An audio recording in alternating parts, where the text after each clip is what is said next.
The Golden Age, by Kenneth Grahame. Section 14. The Secret Drawer. It must surely have served as a boudoir for the ladies of old time, this little-used, rarely entered chamber where the neglected old bureau stood. There was something very feminine in the faint hues of its faded brocades, in the rose and blue of such bits of china as yet remained, and in the delicate old-world fragrance of potpourri from the great bowl, blue and white, with funny holes in its cover, that stood on the bureau's flat top. Modern aunts disdained this out-of-the-way, backwater, upstairs room, preferring to do their accounts and grapple with their correspondence in some central position, more in the whirl of things, whence one eye could be kept on the carriage drive, while the other was alert for malingering servants and marauding children. Those aunts of a former generation, I sometimes felt, would have suited our habits better. But even by us children, to whom few places were private or reserved, the room was visited but rarely. To be sure, there was nothing particular in it that we coveted or required, only a few spindle-legged gilt-backed chairs, an old harp, on which, so the legend ran, Aunt Eliza herself used once to play, in years remote, unchronicled, a corner cupboard with a few pieces of china, and the old bureau. But one other thing the room possessed, peculiar to itself, a certain sense of privacy. A power of making the intruder feel that he was intruding, perhaps even a faculty of hinting that someone might have been sitting on those chairs, writing at the bureau or fingering the china, just a second before one entered. No such violent word as haunted could possibly apply to this pleasant, old-fashioned chamber, which indeed we all rather liked, but there was no doubt it was reserved and stand-offish, keeping itself to itself. Uncle Thomas was the first to draw my attention to the possibilities of the old bureau. He was pottering about the house one afternoon, having ordered me to keep at his heels for company. He was a man who hated to be left 1 minute alone, when his eye fell on it. Sheraton," he remarked. He had a smattering of most things, this uncle, especially the vocabularies.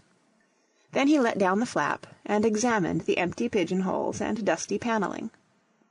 "Fine bit of inlay," he went on. "Good work, all of it. I know the sort. There's a secret drawer in there somewhere."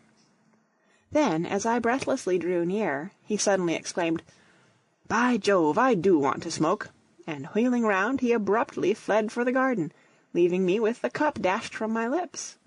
What a strange thing, I mused, was this smoking, that takes a man suddenly, be he in the court, the camp, or the grove, grips him like an afreet, and whirls him off to do its imperious behests. Would it be even so with myself, I wondered, in those unknown, grown-up years to come? But I had no time to waste in vain speculations. My whole being was still vibrating to those magic syllables, secret drawer, and that particular chord had been touched that never fails to thrill responsive to such words as cave, trapdoor, sliding panel, bullion, ingots, or Spanish dollars. For besides its own special bliss, who ever heard of a secret drawer with nothing in it? And oh, I did want money so badly.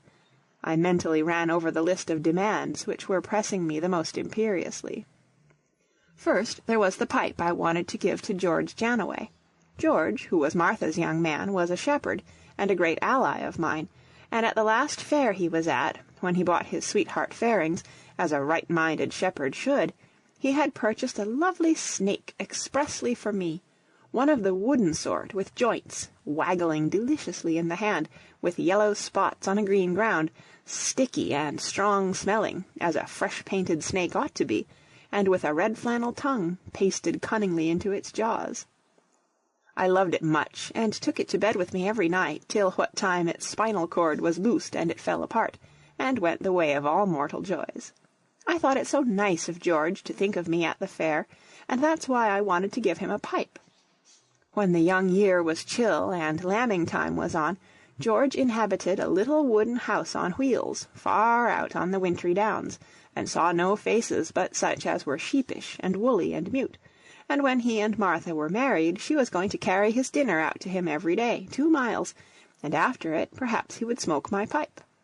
It seemed an idyllic sort of existence for both the parties concerned, but a pipe of quality, a pipe fitted to be part of a life such as this, could not be procured, so Martha informed me, for a less sum than 18 pence, and meantime...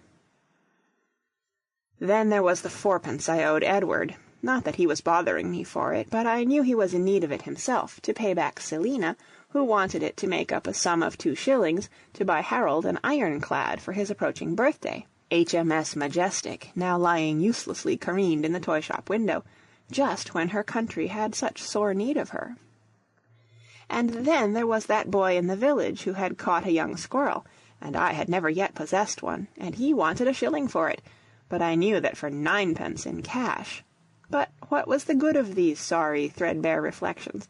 I had wants enough to exhaust any possible find of bullion, even if it amounted to half a sovereign. My only hope now lay in the magic drawer, and here I was standing and letting the precious minutes slip by. Whether findings of this sort could, morally speaking, be considered keepings, was a point that did not occur to me. The room was very still as I approached the bureau, possessed, it seemed to be, by a sort of hush of expectation.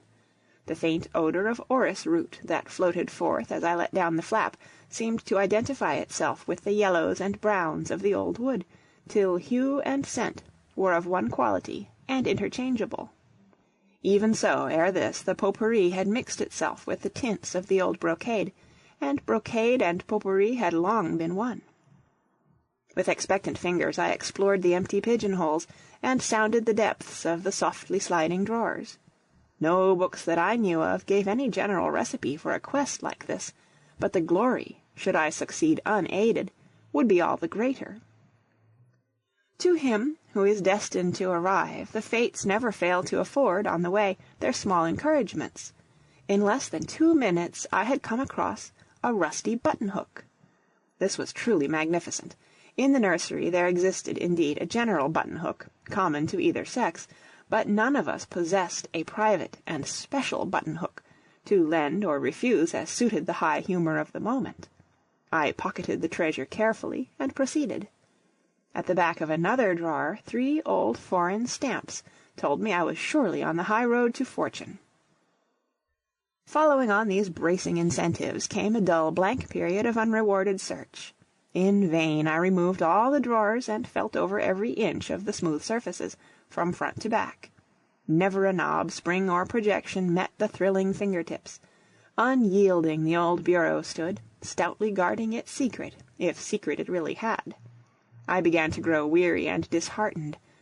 This was not the first time that Uncle Thomas had proved shallow, uninformed, a guide into blind alleys where the echoes mocked you. Was it any good persisting longer? Was anything any good whatever? In my mind I began to review past disappointments, and life seemed one long record of failure and of non-arrival. Disillusioned and depressed, I left my work and went to the window. The light was ebbing from the room, and outside seemed to be collecting itself on the horizon for its concentrated effort of sunset. Far down the garden, Uncle Thomas was holding Edward in the air reversed and smacking him. Edward, gurgling hysterically, was striking blind fists in the direction of where he judged his uncle's stomach should rightly be. The contents of his pockets, a motley show, were strewing the lawn. Somehow, though I had been put through a similar performance an hour or 2 ago, myself, it all seemed very far away and cut off from me. Westwards the clouds were massing themselves in a low violet bank. Below them, to north and south, as far round as eye could reach, a narrow streak of gold ran out and stretched away, straight along the horizon. Somewhere very far off a horn was being blown, clear and thin. It sounded like the golden streak grown audible, while the gold seemed the visible sound. It pricked my ebbing courage, this blended strain of music and colour, and I turned for a last effort, and Fortune thereupon, as if half ashamed of the unworthy game she had been playing with me, relented, opening her clenched fist. Hardly had I put my hand once more to the obdurate wood, when with a sort of small sigh, almost a sob, as it were, of relief, the secret drawer sprang open. I drew it out, and carried it to the window to examine it in the failing light. Too hopeless had I gradually grown in my dispiriting search to expect very much, and yet at a glance I saw that my basket of glass lay in fragments at my feet. No ingots or dollars were here, to crown me the little Monte Cristo of a week. Outside the distant horn had ceased its gnat song, the gold was paling to primrose, and everything was lonely and still.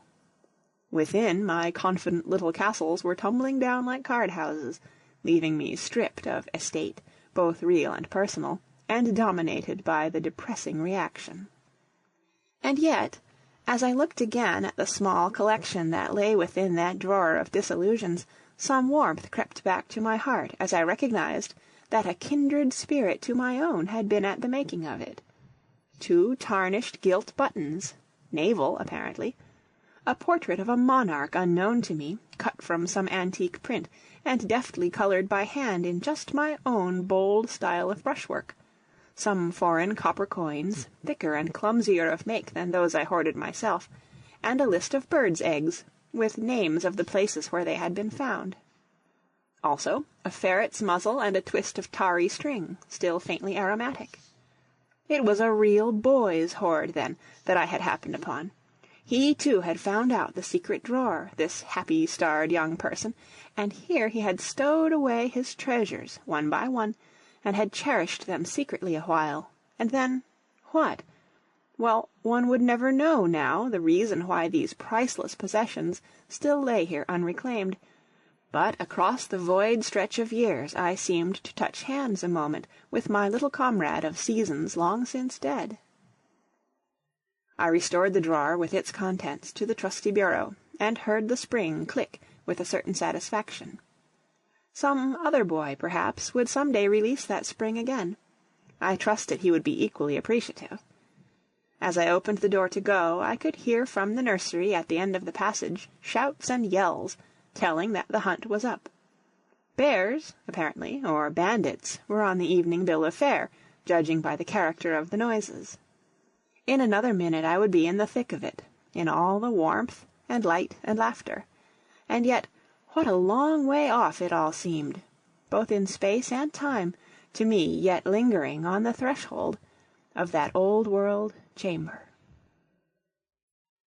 End of section 14. Read on November 5th, 2007, in Oceanside, California.